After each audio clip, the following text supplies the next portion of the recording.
Test mic, test mic.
So what is the traffic today ya?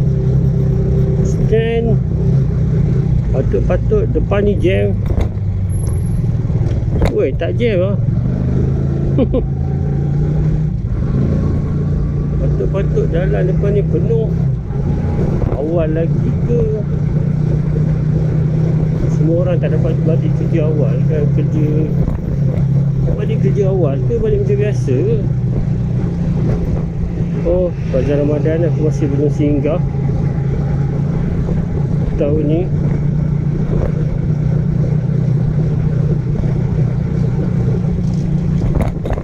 Tak jam siu. Kita tengok ke depan lagi macam mana pula. Uish, tak jam dah. Tak jam. Atas highway pun tak jam. Macam pelik je. Mana semua orang pergi? Oh, traffic light.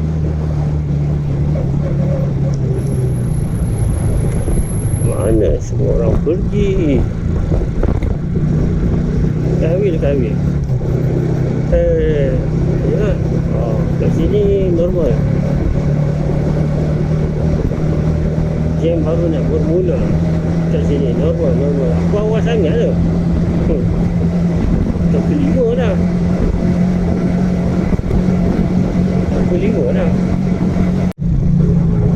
Siapa pula buat pembakaran terbuka ni? Fogging ke bau minyak diesel? Macam bau minyak diesel. Jabatan turun jabatan jam. Sini pun dah jam ni. Tak betul tu.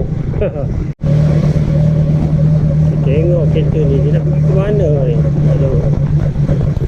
Kat ujung-ujung baru nak masuk. Tak nak beratur. Ujung meriahnya Honda Civic tu. Dia pasang bunga. Apa benda dia buat?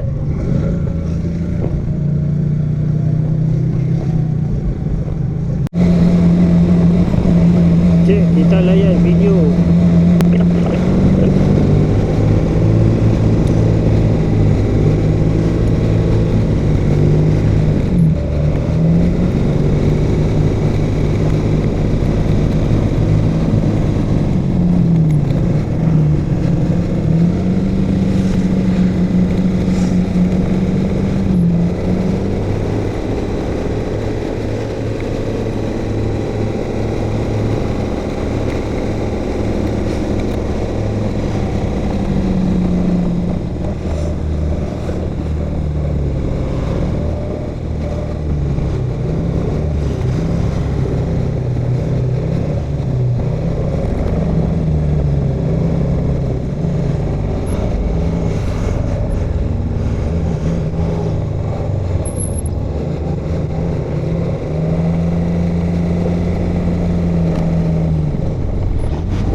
kereta RM21.95. Harga Mudin Badani. Berapa liter? 8.5. So tadi aku tengok, jalan yang nak ke selatan pula yang penuh orang, bukan jalan orang balik kerja. Pelik, takkan orang dah balik kerja hari Senin. Tengok highway tu terbalik pula, sebelah sana yang jam. Kira orang balik kerja, naik jabatan sampai ke Suruhanjaya, clear pula trafik.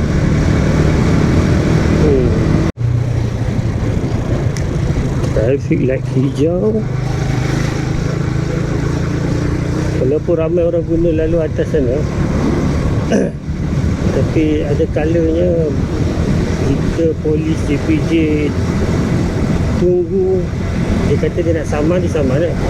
Kadang-kadang dia buat roblok tapi dia tak saman pun. Kadang-kadang kalau dia rajin nak saman, dia saman lah. Tidak menggunakan lalu motosikal. Lalu dekat sini ya, depan ni. Sini. Ni untuk dia saman lah. Siapa tak ikut lalu motosikal, ikut atas.